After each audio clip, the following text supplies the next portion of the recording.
খন্দকের যুদ্ধে প্রচন্ড আজকের মতো শৈত্য প্রবাহ, মাটি খনন করতে করতে সাহাবীদের পেটে ক্ষুধা নাই, দাঁড়াইতে পারে না নামাজের জন্য, এত ক্লান্ত, ক্ষুধা ক্লান্ত শ্রান্ত। বিশ্বনবী বললেন, কে আছো? এই কঠিন শীত, এই ভয় আর ক্ষুধার মধ্যেও খন্দকের পরীক্ষার টপকে শত্রু মুসলমানদের সঙ্গে হিন্দুস্তানের একটা যুদ্ধ হবে।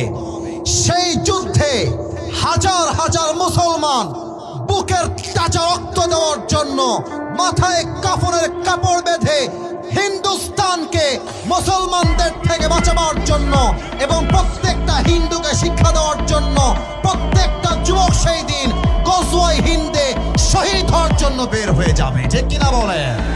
আমার মাতৃভূমি বাংলাদেশের সবচেয়ে বড় শত্রু দেশের নাম হচ্ছে ভারত আর ইন্ডিয়া। যুবক ভাড়া একটা আছে, দেখবেন বান্দর সাংবাদিক, বাংলাদেশ আর থাকবে না।